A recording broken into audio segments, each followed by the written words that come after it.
am so pleased to welcome Andrew Iden and Dan Szematowics to the Reactivist podcast today. Welcome. Thank you. Appreciate Thank you having you. us. Thanks for having us, Marlena.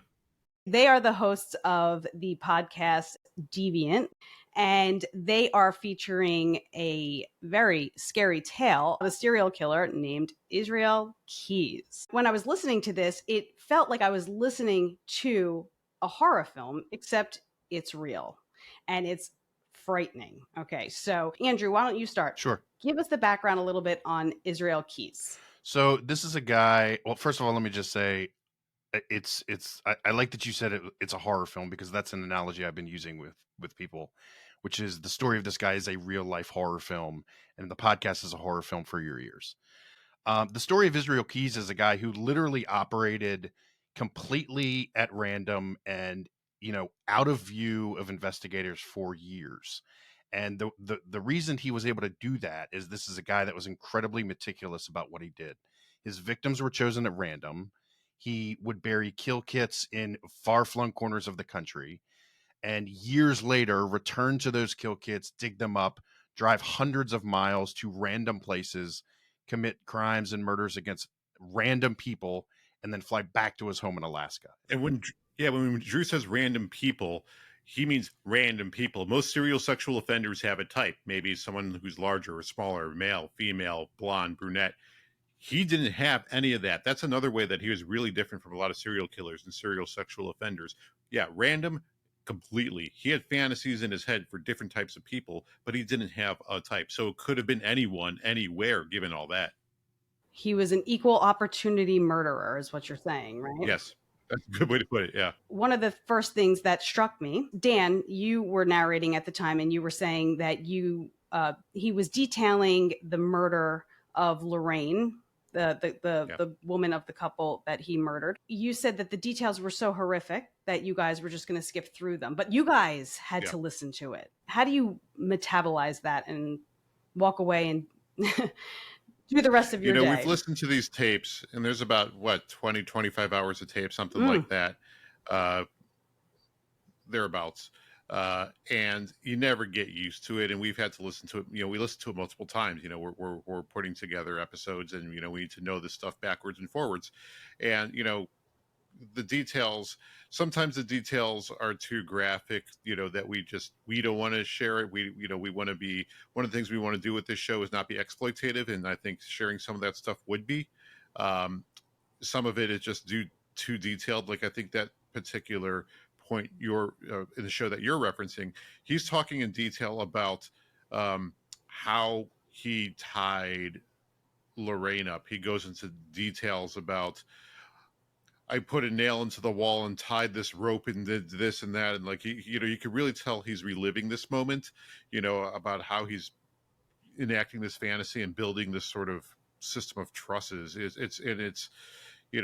It's dark and it's scary, and man, after it's easy to, when we walk away for the day, to hear this guy in our heads, right? And to you're so steeped in it, and sometimes there are things like I just can't listen to. Andrew and I have different things that for us are just like, I don't want to hear it again. I can't hear it again. For me, it's some of the things he's done to animals, right? And he goes into details about that. That's classic serial killer stuff. Like, he was very different. He was very different to other serial killers in some ways, but he was also very similar. And in our second episode, we sort of detail sort of how he grew up, and you'll hear some of those same sort of warning indicators. He liked to set fires. He liked to do bad things to animals. He liked to break in and burgle, and he got good at that. He collected guns. He had early signs of violence, and he also learned that he wasn't normal, because he thought that stuff was, this is just what I do, so I'll share it with people. He would try to do these things with people, and people would be horrified, and that's sort of how he learned to hide this part of himself. I was just going to say, yeah, go ahead. One of the things that's important to understand about this guy is that the reason he was in that interrogation room, and the reason why investigators arrested him, was that he had abducted and killed a young girl in Anchorage, Alaska. And so the reason he was brought into custody and arrested was for that crime alone. But that is when, as investigators sat there and listened to him talk about his life, Like when they first sat down with him, they had no clue that he had done all this stuff. So as he starts telling this story, the investigators are sitting there listening to him basically pull back the curtain on his life of murder, sex assault, bank robberies, fires. Like they didn't realize until a few hours in, like, oh wait, we've got something way bigger here than any of us anticipated. So And when they picked him up, they didn't even know that, Samantha, pardon me, Samantha Koenig, the girl he murdered in Alaska, they didn't even know she was dead. As far as they knew, this was still a kidnapping. That they had suspicions because it had been a little while, but they didn't know. And when they picked him up, they all they could really hold him on was uh, wire fraud, credit card fraud, because he was using her ATM card. They had no proof that he had actually kidnapped her. They had no proof that he had actually murdered her. He's the one who started talking, and they had no idea what they had on his hand, on what they had on their hands once he did start talking. You pick up someone for one crime, potential kidnapping, and you have a serial killer on your hands, one you've never seen before, and you have no idea how to deal with. They had to rewrite the playbook for this guy. So imagine being in that position. Being surprised, like, wait, this guy's a serial killer? Yeah. And we talked to some of the people who were in the room with him and went through that themselves. Right. And he was hiding in plain sight. It kind of reminds me a little bit of the BTK killer, Dennis Rader, right? yeah, there's a lot of comparisons Yeah. there. Yeah. Because, and the other thing is that, like BTK, Israel Keys says to investigators, you can talk to my army buddies, you can talk to my friends, you can talk to my family, but none of them are going to tell you what I'm telling you because I'm the only person who knows who I am. Right. And and that's a really good layup to the soundbite that we're gonna hear right now. Now, there is no one who knows me or who has ever known me who knows anything about me, really. They know they're going to tell you something that does not line up with anything I tell you because I'm two different people, basically. And the only person who knows about what I'm telling you, the kind of things I'm telling you, is me. How long have you been two different people? Long time. 14 years. After I listened to the first episode, the first thing I was thinking about was, where did this guy grow up? What is his background? And of course, you delivered it in the part 2 of this tale. And I feel like I could have written that a little bit. I mean, I would have been shocked if you told me he was from the Northeast and he went to NYU or something like that. Right, I mean, not that, right. Not to profile, but I'm profiling a little bit. I mean, the fact that he grew up Right. in a remote area and the family was part of this religious, I mean, it's a cult, right? It's a cult. Well, I mean, I'll let you say that. I mean, it's kind of it's hard to kind of nail down, but the thing is, like, Israel Keys' life was one of isolation. It was one of remote, rural settings. He grew up in Colville, Washington.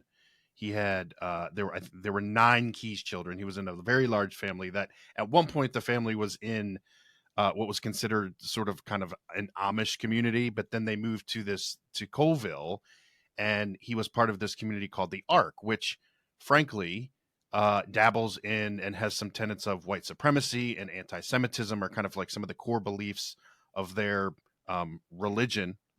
Christian identity is what it's called, and so he grew up in this environment where there was a lot of hate, there was a lot of extreme fundamentalist views. There was a lot of paranoia. That's why they were off the grid. Yes. Fear of the government, fear of kind of any kind of, law enforcement of any kind. And so, when Dan and I sat down to start doing this story, I was like, look, what he did is obviously very important, but I also think we need to delve into, like, what's the DNA and what was the formative years of this guy like. And so, we talked to a couple people who were in that Christian identity movement with him. They've since left. They've disavowed the beliefs completely.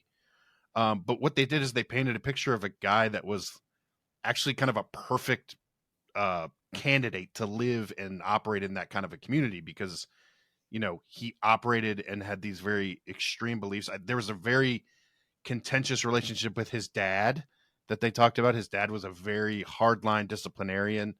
Um, and so it was interesting to kind of peel back the layers and But see wasn't that one kind layer of that what you guys couldn't really crack into because no one really knew what went on inside the home? They can only really speak to what they saw when they were with other right, people in this arc right. group. Yeah, yeah. And well, I was just going to say that, yeah, they were like, look, we're not going to necessarily try to tell you what we know or that we know what went on within the walls of his home. Hmm.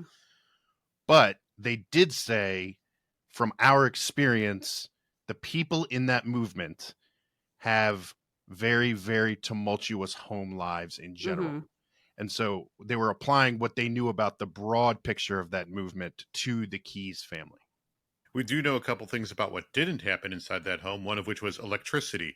They grew up without electricity. They grew up, the Key's father was building their own homes, Right. right? And they sort of lived in these homes in progress, or they lived in tents when there wasn't room. They were cold during the winter. They were hot during the summer. There was no air conditioning. It was a very primitive life. Yeah. Right. I mean, they were detached from society, and Yes. clearly, Willingly so. yeah. So I can't even imagine. But the weird thing is, you said he was one of 9, right? He had 6 sisters and I guess 2 brothers. What do we know about them? I know they didn't. You asked them for an interview, right? And no one from his family. We approached siblings who did not respond, or and presumably I can imagine didn't want to talk. We approached his mother, who is still alive and lives in Texas, and she did not want to talk. She is now part of a religious community in Texas that also is very they kind of close ranks, right? They protect their own. So yeah, I mean, as you might imagine, to be related to this guy is a cross to bear. And so, we wanted to obviously do things the journalistic way and pursue the voices that knew him or had experience with him and knew about him and his upbringing. And really, we were only able to get to, and I wouldn't even call them friends; they were associates, right? Like the 2 people we talked to in who had grown up with him in that community. We also spoke to a guy named Jim Thompson, who worked with Israel Keyes. They worked at the Nia Bay, Washington Parks and Rec Department, and so they spent hours together, like riding around the community, fixing up playgrounds, stuff like that. So you can imagine they were in probably in a pickup truck together for hours, going to lunch. And Jim Thompson was like, "Look, he's still trying to reconcile the fact that this guy is who he was, but the guy that he knew was just kind of a decent, I don't want to say decent, but a guy that he worked with who didn't seem to have any kind of, tells that what was going on was the reality of the situation." I think decent's the word. I mean, everyone who knew him thought he was a decent guy, and that's why he was so effective. Okay, so everyone who knew him thought he was a decent guy, except for those 2 people you're talking about who left the religion. Right, but you also have to remember the context of, like, he was that was his formative years, and he was starting to kind of develop this deviant behavior, right? And Desiree Smith says he was kind of creepy. And so it did show itself, I think, a bit then, and with some of the animal torture. But I also think that as he got older, he realized the importance of hiding that behavior too. And I so, guess it should be more precise. I think people who, after he became this person and he embraced it, he knew he had to hide it. And I think it's sort of at that point where he sort of realized what he was and what he became, and he embraced it. I think it's from that point forward is when he put forward a more regular, normal face, and people were like, yeah, that he was a decent guy. He worked, he flew under the radar, right? I think a lot of people were surprised who knew him after his teenage years, right? After he moved out of Colville and when he was out into the world. I think those are the people who were like, really? How? But speaking of his younger years, there was something that struck me that he said in his own words, talking about breaking into homes. He's saying, kid stuff. That's not kid stuff, right? No. And then it wasn't until he, I guess, shot an animal, and he couldn't remember if it was a dog or a cat, apparently. I don't know how you can't remember which is which, but that the person that was doing this, quote, kid stuff with him of breaking into people's homes decided, yeah, no, I'm not going to be a part of this anymore. And then that's right. sort of how he branched off to be a loner. Yeah, I mean, he talks about when he was torturing the animals as like one of the instances, when he killed the cat, was really a profound moment, because I think what he realized at that point was, oh, not everybody likes this. I'm not like other people. And I think before that, he might have had a suspicion that he was just like everybody else. And that's kind of like the fork in the road, right? When he goes one way and everybody else is going the normal way. Right, right. Sure.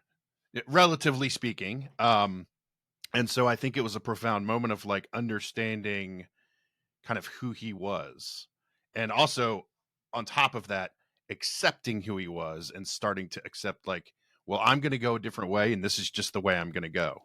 So I just want to make one more point about the family, because I know they wouldn't, obviously they don't want to be associated, and they didn't want to be a part of being interviewed for this. But you've spoken to investigators. Someone had to have spoken to someone in the family at some point. Did they give you any details whatsoever that added to the sort of, I hate to use the word flavor, but the overall picture of who Israel Keyes was? The most details that we have about his family come from about 4,000 pages of documents that the FBI released and that we were able to get our hands on. And in there you can find interviews with the brothers and with the mother. And, you know, we have scenes of Heidi, his mother, being informed of his death eventually. And so, you know, one of our challenges about, you know, putting together an audio podcast sometimes is like, you know, especially for people who don't want to revisit this period in their life, you have to find ways to bring these moments to life, you know. Like the doctor, you guys, you were quoting the doctor's report, right? But if someone else who voiced it. Exactly. Yeah. So, you know, you guys going to feature that? I think so. Yeah. You know, we're still making the episodes, and, you know, we're going to, you know, there are scenes, you know, obviously the FBI and the police wanted to talk to the family, right? They wanted to know. And it sounds to me, just from reading those documents, that, you know, they were not, it's not like the family seemed to be surprised too. Like, I want to make it very clear, like the brothers and the sisters and the mother, they did not participate in these crimes, right? They had nothing to do with it, and they had no knowledge of it. I believe that's fairly clear, and I do believe that he kept himself well hidden from everybody, including his family. And keep in mind also, you know, one thing that we didn't talk about that you haven't heard yet is that he kind of left the family in a way, right? He, in 98, shortly after Colville, Washington, he joined the Army. And joining the United States Army was sort of the, you know, opposite of what you do in that community, right? You know, you want to bring down the government in that community. You want to go and fight for it. So, you know, but they'll hand you guns, and that's what he liked. Right. So, oh, he loved his guns. He loved his guns. But yeah, so, you know, he definitely continued to have a relationship with some of his brothers and some of his sisters, and his mother. And actually, when he was eventually captured, he was, you know, at a family wedding. Right. But, you know, I don't think once he joined the Army and when he left the Army, he didn't move back with the family. That's when his heavy period of travel began. So if he was he was at a family, like you said, when he got captured, he was at a family wedding or whatever.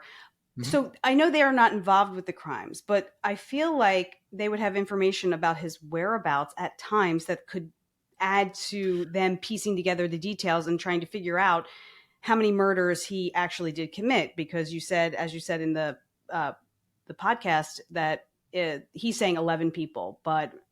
Well, the FBI is saying 11 people, right? The FBI is saying 11 people. He clearly admitted to 3. Samantha Koenig, Bill, and Lorraine Currier. There's a 4th that the FBI is very, like, 98% sure it's him, you know, which he didn't admit to, but didn't not admit to.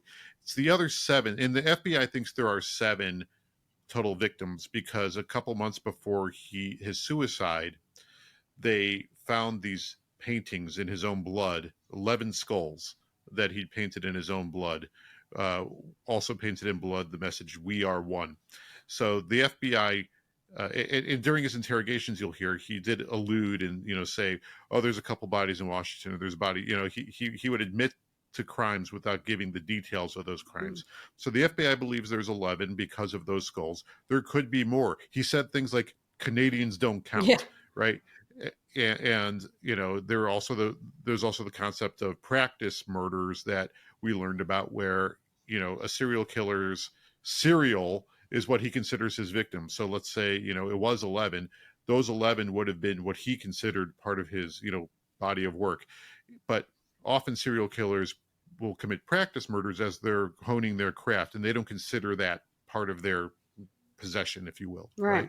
So that's what we're trying to figure out. And I don't know if we ever can, but that's what we're trying to figure out. What is how far did he actually go? How many people did he actually victimize? Right. It could be 11. It could be less, could be way more, because his MO was so meticulous. It's difficult. It's going to be difficult to ever track it all down, but it's still an active and open case. So his part of his MO, right, was to light fires, burn down the house, I guess, burn down the evidence. Was that always his trademark, or did that vary?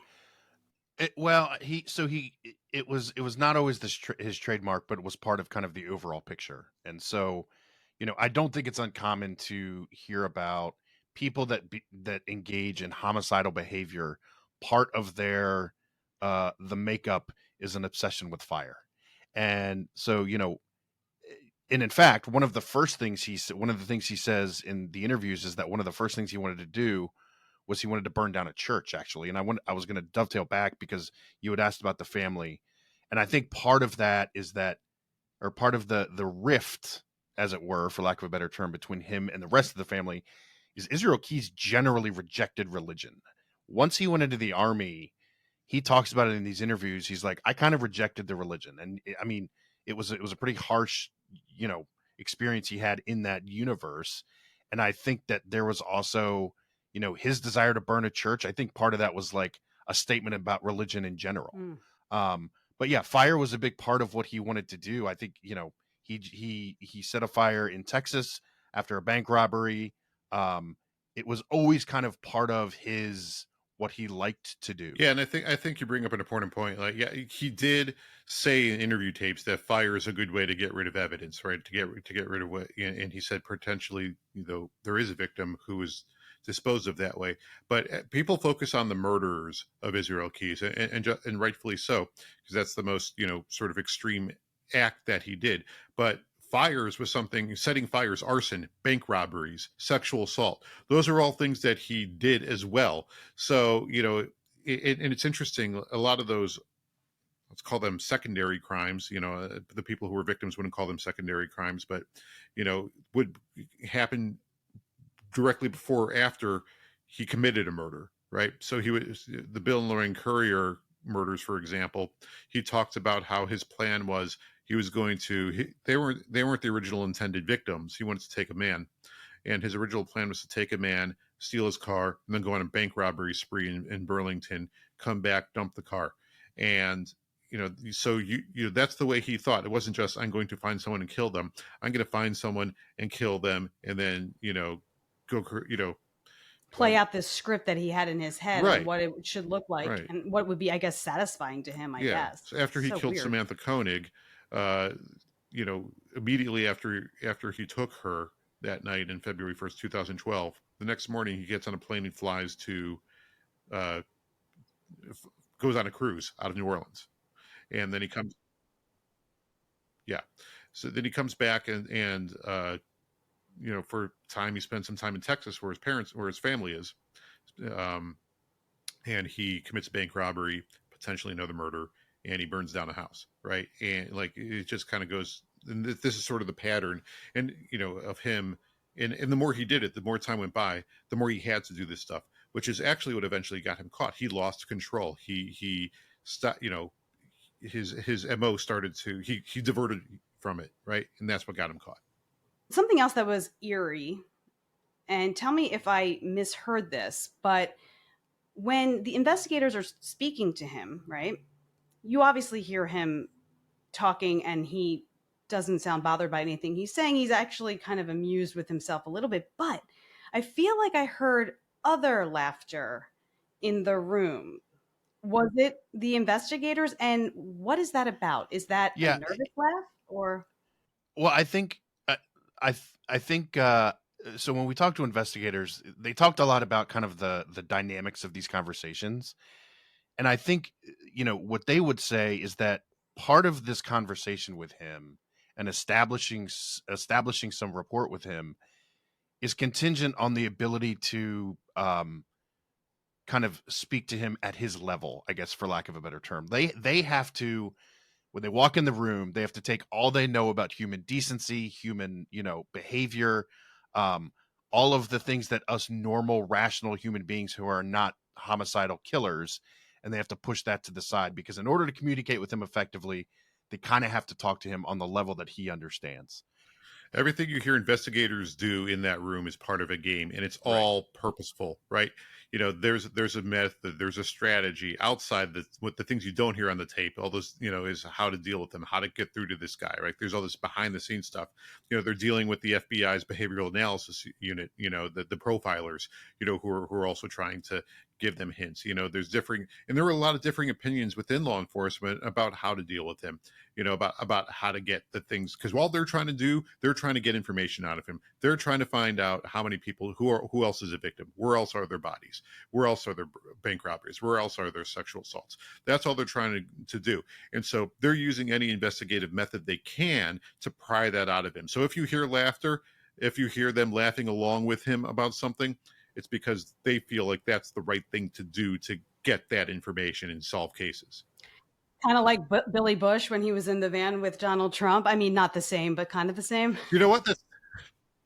Well, they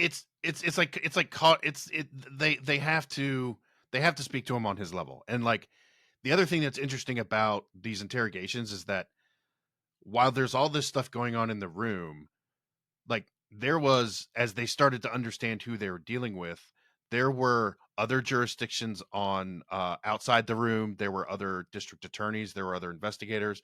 There was an audio feed. They were communicating with the people questioning inside. So it's not just the 3 people or 4 people, whoever inside they're talking to him. There was a whole infrastructure in place that maybe he was aware of, but that they had to implement to make sure that they were getting what they needed from this guy. And I think if you listen to all these tapes, like, there are times they didn't get what they needed from him, because I think he was a really smart guy. Go back in FBI listening. Yeah. And we talked to a couple people who talked about the control dynamic, and that sometimes as investigators, you have to cede control, because what that'll do is that'll allow you to elicit some of the things that you need to elicit that you can't do just by coming in there guns ablazing, being like, I'm in charge. So it was entire cat and mouse game, push, pull, negotiation for hours, and it was really kind of fascinating. And I think I want to be clear, there were missteps within that interrogation room where they lost control, and Israel Key sees it, and he didn't lose the initiative for quite a while. And like, again, this is a person they'd never dealt with before, a type of person they'd never dealt with before. Even those who had experience with violent crimes or sexual offenders had never seen anybody like him or how he operated. They had to throw out the playbook a little bit and improvise, and sometimes that didn't go well.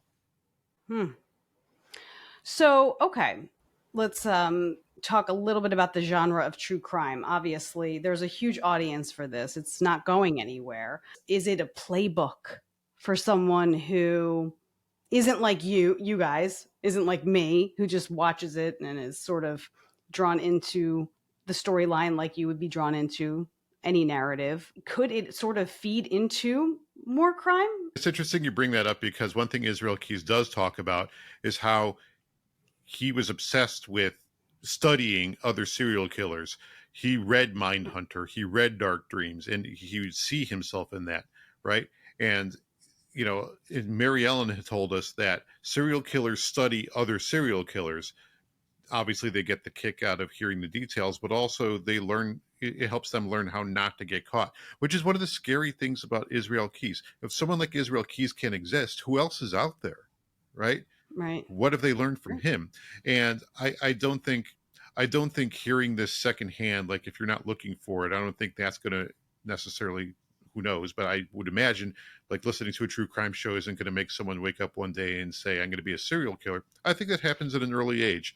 Oh, absolutely. But Yeah. I'm saying those people could be using this as their study. No, I mean, isn't that a possibility? They could be, but I don't think that I think that's something they do anyway, right? People who have these inclinations will seek it out wherever it is, whether it's a book or a podcast or a movie.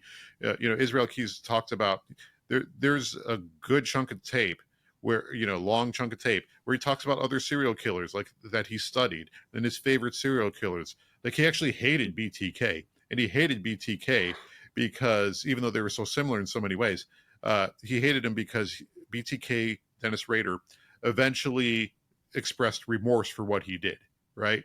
And Israel Keys said, "I would never do that. I love this stuff," right? And that's the sign of a weak person. So he hated BTK. He loved, his favorite was H.H. Holmes.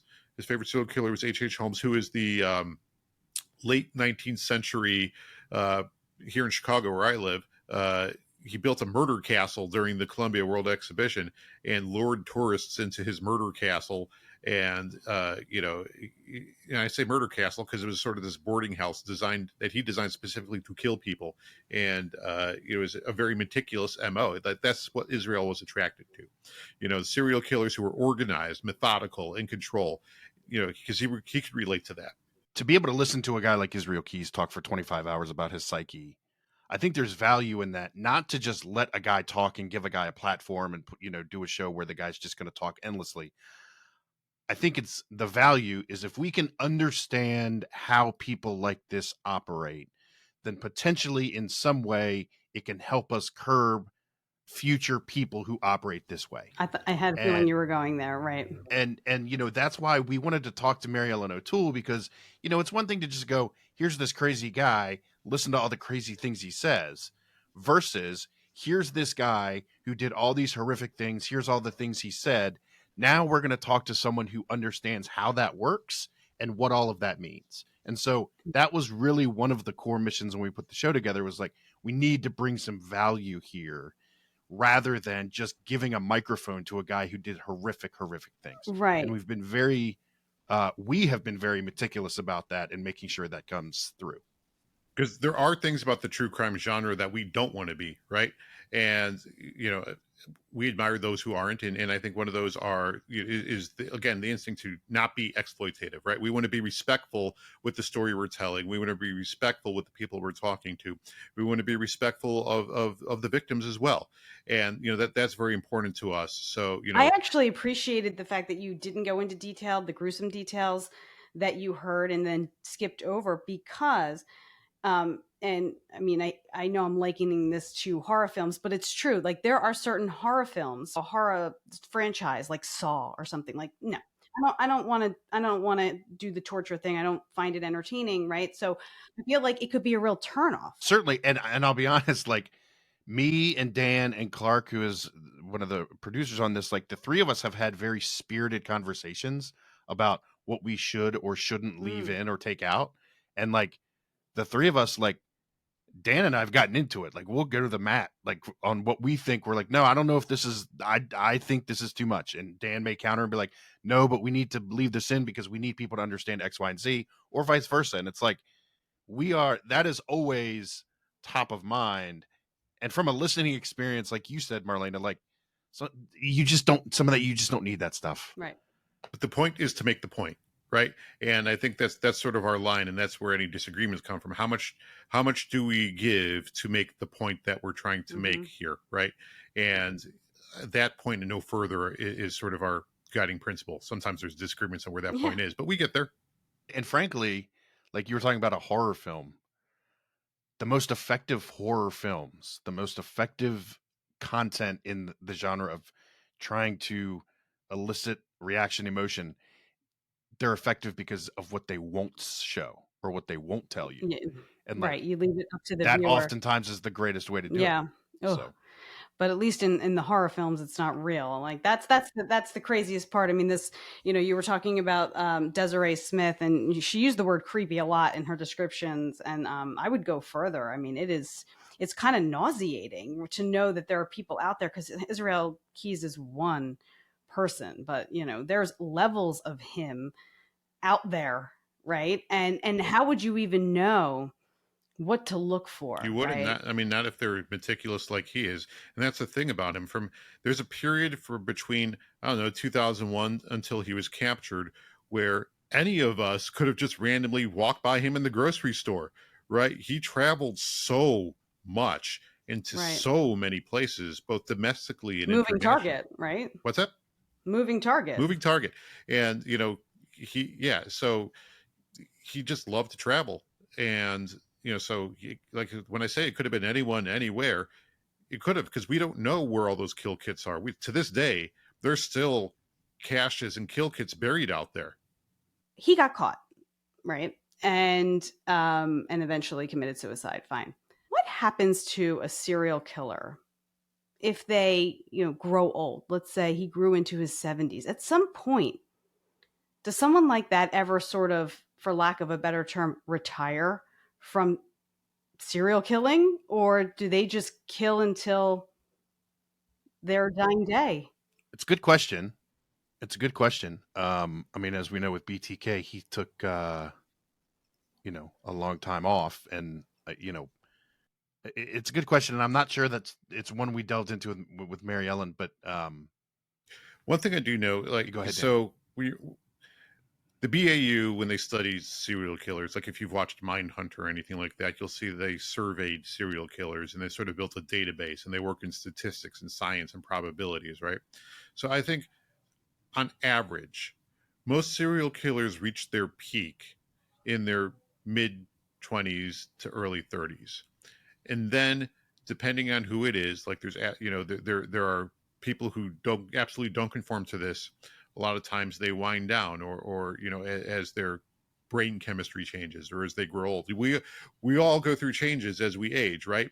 And I think many serial killers grow out of their serial killing phase, or they'll transition to other forms of crimes.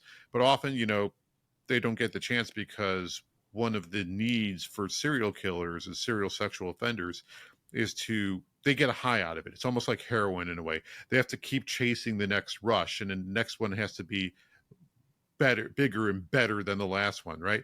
So that is eventually why many get caught, because they do lose control, because they get sloppy and they chase something that's more extreme than the last one, right, to get that thrill.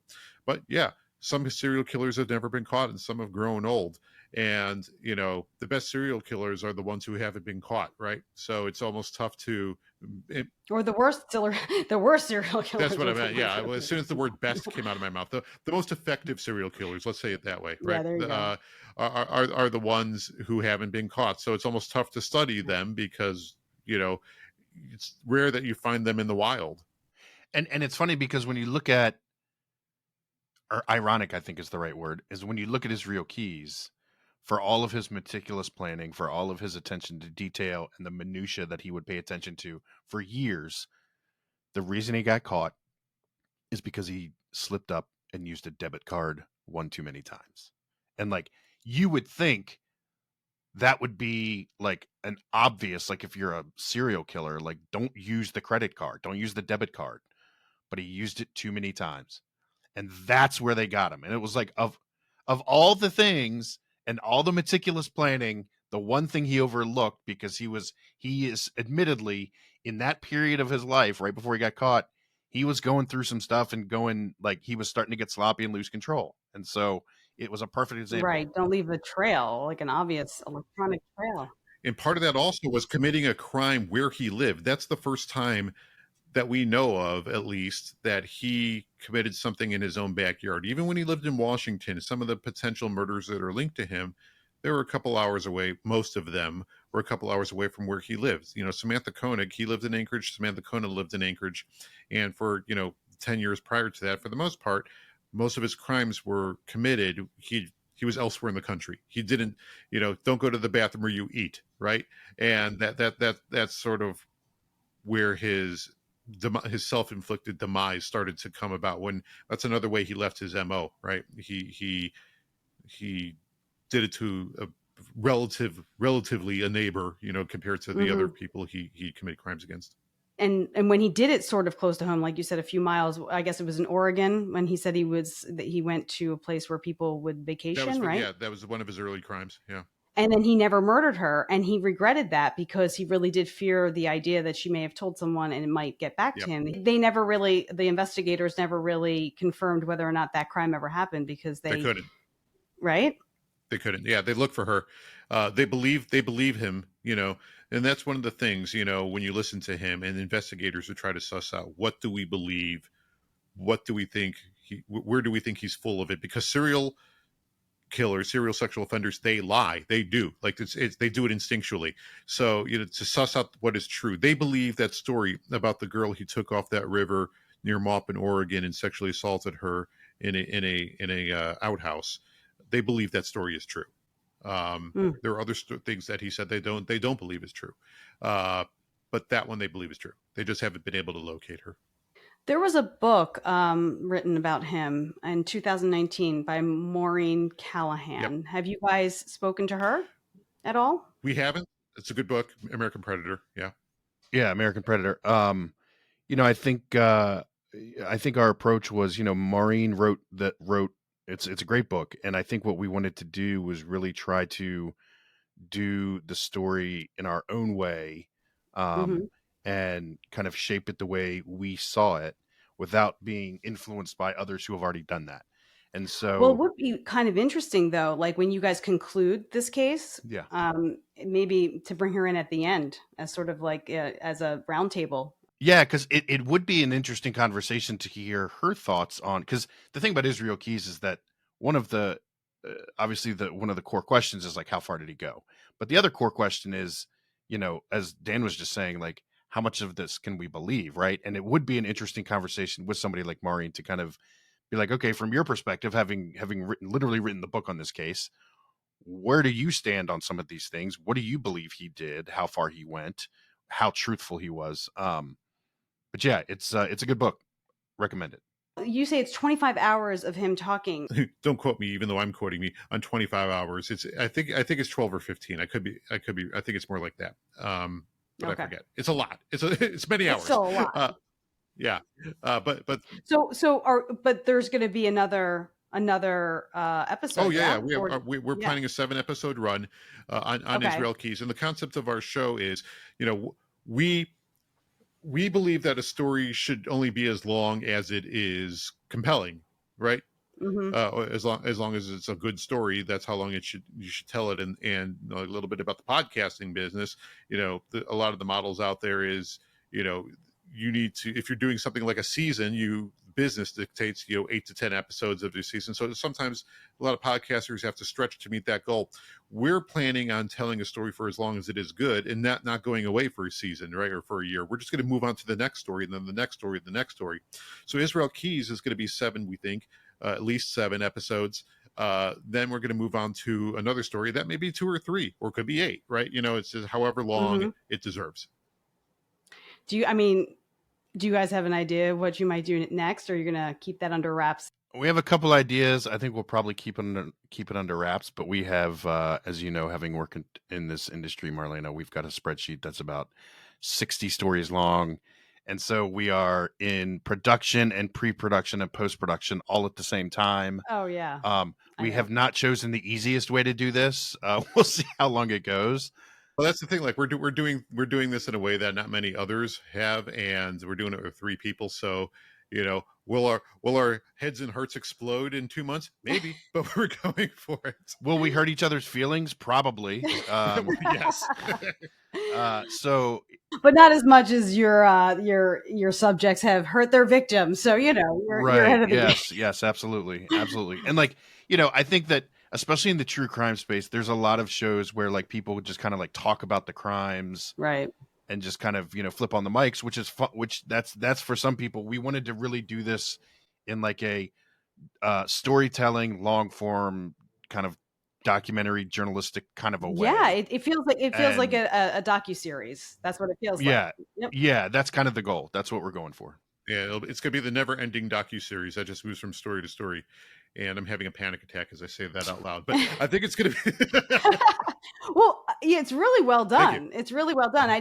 I didn't know what the format was. I just started listening to it, and then I realized how. I mean, it really does. It feels like I could be watching this on Netflix, but I'm listening to it on Apple Podcast. And which brings me to the next thing: tell everyone where they can find Deviant and when the next episode drops.